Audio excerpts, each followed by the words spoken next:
Oi, Caio, Braulio. Aqui é José, do município de Upanema, do interior do Rio Grande do Norte. E a minha questão é em relação à psicopatia. Qual a visão que você tem, Caio, em relação à psicopatia, ao psicopata? E essa questão da natureza inata do psicopata, ou seja, em relação à nascença do psicopata, e se considerar, de forma geral, que o psicopata ele é incurável. Ou seja, o psicopata, uma vez psicopata, sempre psicopata, e tendo até casos de pessoas que, entendo um psicopata ter cometido crimes em série, muitas vezes, e ter voltado à sociedade por algum motivo e ter rescindido. Ou seja, não haver resquícios de empatia, de arrependimento, de compaixão e de nenhum tipo de amor ao próximo. Você considera Uhum. que o psicopata ele seja de fato incurável e ou não? Há exemplo, por exemplo, de Paulo, que parecia muito que era um psicopata, mas acabou se convertendo. Qual a sua visão a respeito disso? Então é isso, um abração e valeu. Ei, querido, eu fiquei prestando tanta atenção na sua pergunta que nem guardei direito o nome dele, Braulio. Fiquei aqui ouvindo o que ele estava falando, e essa é uma pergunta importante. Você tem o nome dele aí, Braulio? José, Caio, de José, Upanema, Rio Grande do Norte. que beleza. Então, José. José, deixa eu te dizer, meu irmão, não existe um nível só de psicopatia. Existem graus, como, aliás, em termos de distúrbios ou de doenças ou de condições mentais, não existe nada que tenha um único nível. Todas as coisas têm níveis e agravamentos diferentes. Você tem esquizofrênicos brandos e tem uma escala enorme, um degradê de esquizofrenia, até aquela esquizofrenia que fica muitas vezes para além da possibilidade do convívio normal ou natural. Mas, graças a Deus, com o avanço da psiquiatria, da neurologia, da neurociência, mais até do que da psicoterapia, que não teve grandes saltos quânticos, da fundação freudiana dela para cá, tem algumas evoluções. No entanto, no nível especialmente da ciência neural e da compreensão do cérebro, isso teve progressos extraordinários, de modo que eu creio que vai chegar uma hora em que, eventualmente, alguns tipos, presta atenção, alguns tipos de psicopatia, daqui a alguns anos, vão poder sofrer uma intervenção cirúrgica e aqueles elementos que são os propulsores, os propellers, as turbinas psicopáticas, usando uma linguagem para todo mundo entender, do ponto de vista neural, possam ser bloqueadas e o elemento dessa inibição emocional de outros sentimentos e carinhos e devoções possam ser estimulados e recuperados. Por enquanto, ainda não. Por enquanto, são os fármacos, alguns deles muito fortes, poderosos, que são os inibidores da ação da esquizofrenia grave, ou são os moderadores, são os que contêm, no caso, a esquizofrenia. E em relação à psicopatia, a gente já tem hoje em dia diagnósticos de psicopatia muito precoces, que são feitos, e em crianças até. Em geral, são crianças que não consideram outras, que parece que não conseguem enxergar as outras crianças. que jogam pedra do nada, que agridem do nada, ou que montam armadilhas para outras crianças sem nenhuma razão de ser, ou têm prazer em fazer alguma coisa ruim para os irmãos e ficam escondidos gargalhando de alegria e de prazer, que não é só aquela arteirice do moleque, você vê que é uma coisa sistemática. E eu tenho encontrado e sabido e visto casos de pessoas que receberam diagnóstico de psicopatia na infância. E os pais estão fazendo o possível para ajudar essa pessoa, a ressensibilizar essa pessoa e a medicar essa pessoa, para que haja algum tipo de inibição dessas pulsões, mas isso ainda se está num processo de engatinhamento neurológico e psiquiátrico em relação à psicopatia, muito mais do que em relação, claro, à esquizofrenia.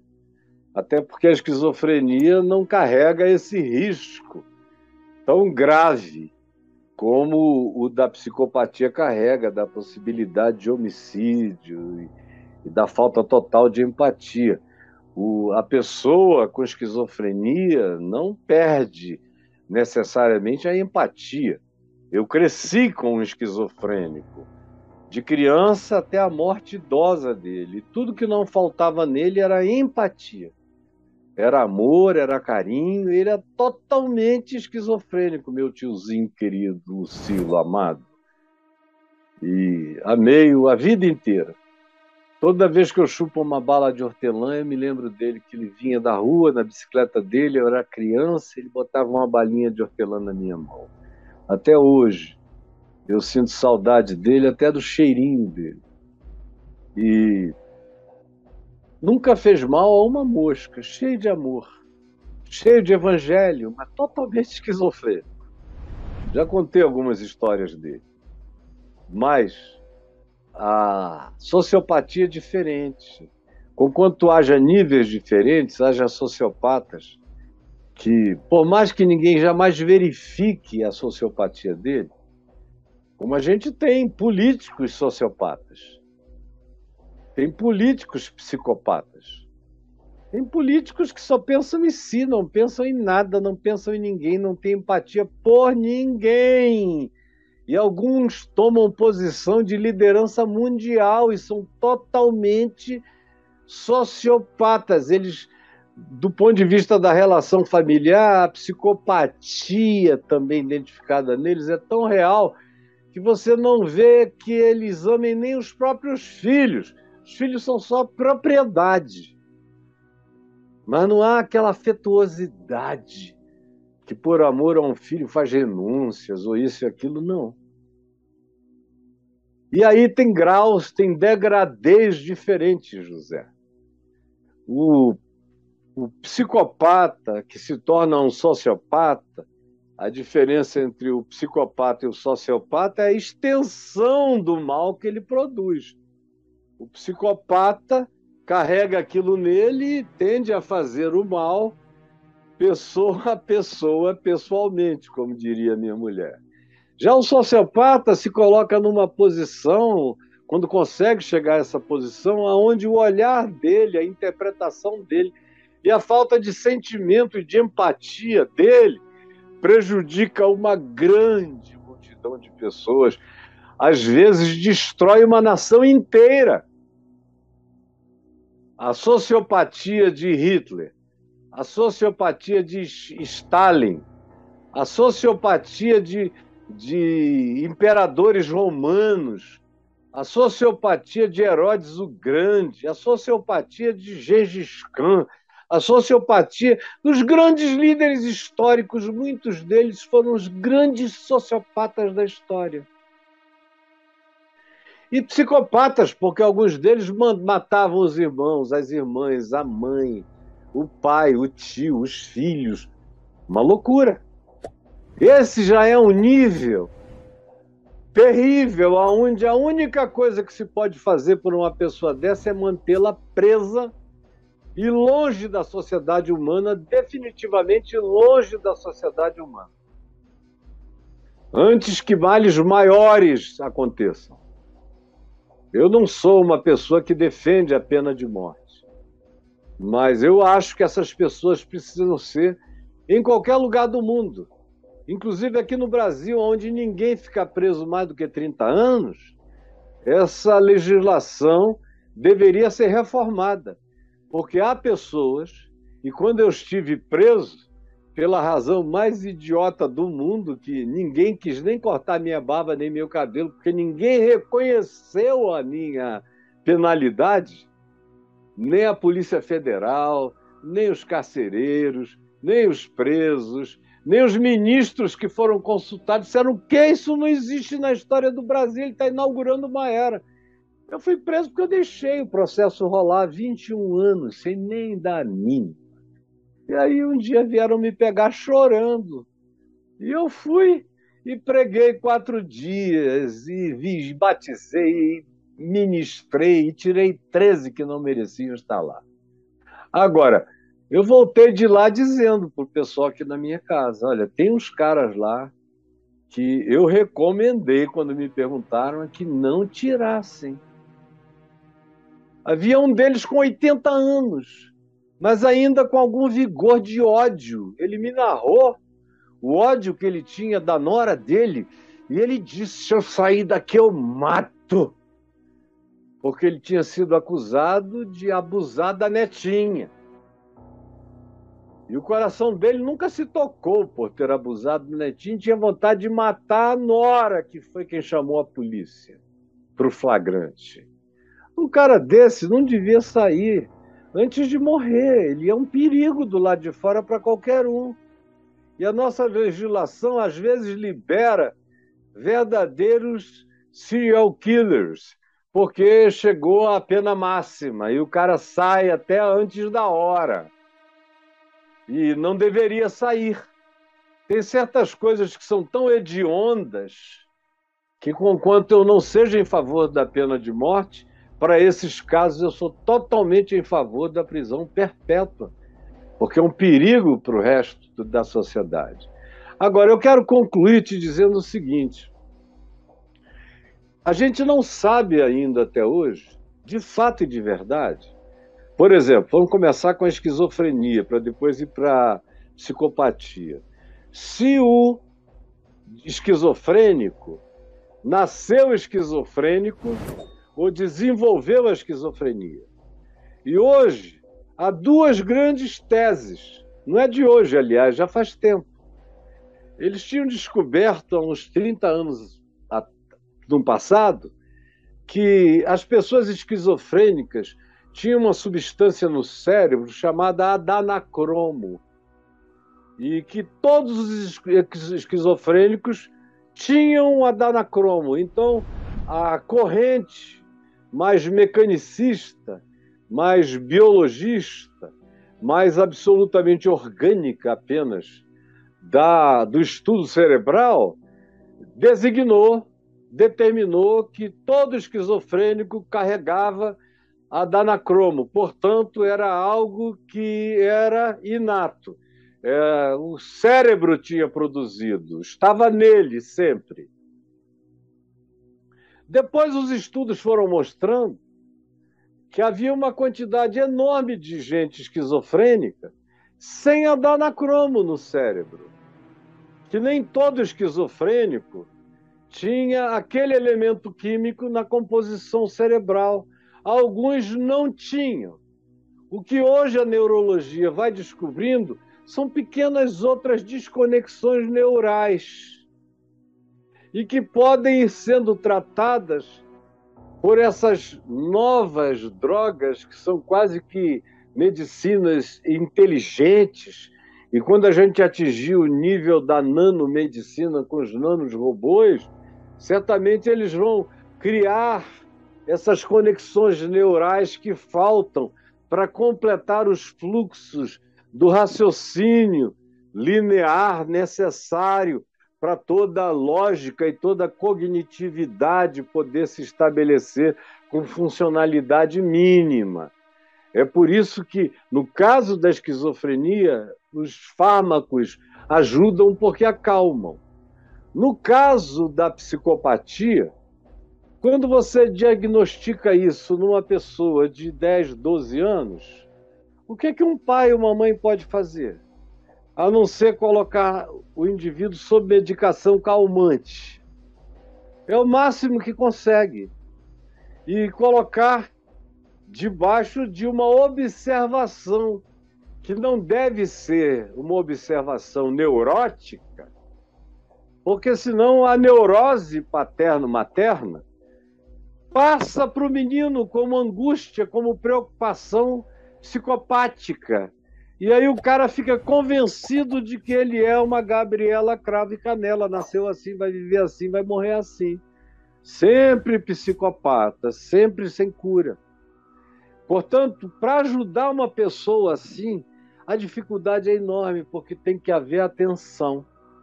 No entanto, não pode haver esse desespero de um olhar apavorado, porque senão há uma indução sem palavras para essa prática.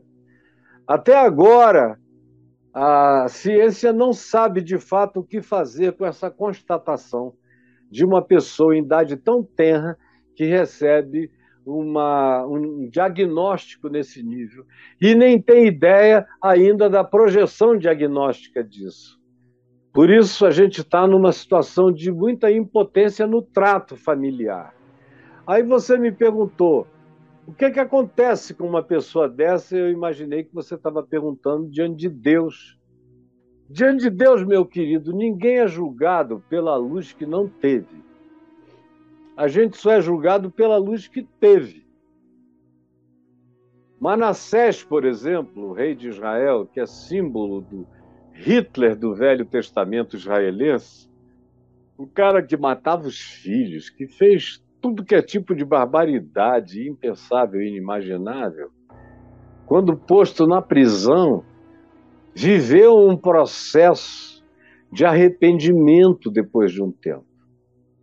Como até o Ted Bundy, na prisão, ele que tirou onda o tempo todo, foi seu próprio advogado, era um sedutor, absolutamente cínico. Quando foi chegando a regressiva para a morte, ele chamou um pastor, que eu até conheço, e que fez uma entrevista com ele, que eu rodei na televisão em 1989, nos meus programas em rede nacional. Eu rodei a entrevista com o Ted Bundy, e meia hora de entrevista, ou uma hora de entrevista, onde ele disse o que nunca tinha dito antes, de como aquilo começou, quando se desenvolveu, e quando ele sentiu que aquilo estabeleceu já um caminho sem volta, e como ele alimentou o processo. Como teve uma parte que ele não podia dizer que estava nele só. Teve uma parte que ele alimentou, cresceu, expandiu, até que chegou num point of no return. E ele agora, quase para morrer, estava ali dizendo que chorava todo dia, desesperado, porque sabia que o mal que ele tinha feito era um mal que ele tinha pecado para a morte. Mas ele não queria ir para o inferno, mas sabia que tinha pecado para a morte. E o pastor não tinha o que dizer para ele, a não ser orar, entregá-lo nas mãos de Deus, porque é o único que pode falar com ele a respeito de qualquer coisa. Mas é uma das situações mais horrorosas que se possa ter. Eu acho que quando se trata de gente adulta e que se verificou a manifestação da psicopatia ou da sociopatia, e isso é seguido de algum tipo de crime, a justiça tinha que ter processos e meios de controle contínuo. Acho que não é o caso de querer discutir liberdade de movimento, de ir e de vir.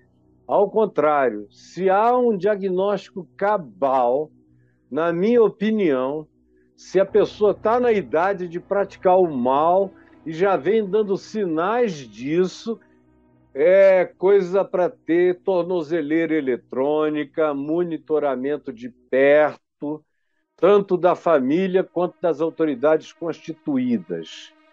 É o melhor que se pode fazer, sem aprisionar o indivíduo, é vigiá-lo, ainda mais em dias como os nossos, onde, se a gente quiser seguir uma pessoa, vigiar uma pessoa, acompanhar uma pessoa, mesmo que ela não goste, mas não tem que fazê-la gostar, é para o bem dela, é para o bem da maioria.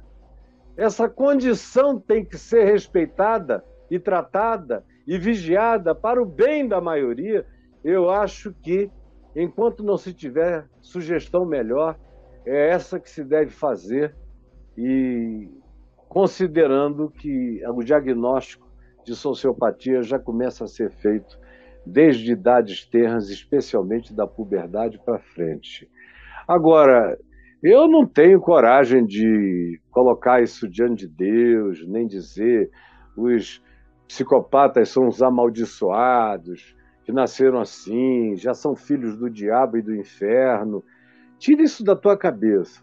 São pessoas que nasceram com uma deficiência das mais horrorosas, ou que desenvolveram, ou já tinham pendores e desenvolveram, ou alguns desses acabaram sendo produzidos e desenvolvidos pelas relações adoecidas na vida mais tenra, na infância mais tenra, aonde alguns distúrbios foram crescendo que se associaram a essa perda de empatia, e aí cresceu no processo e nessa esteira a psicopatia.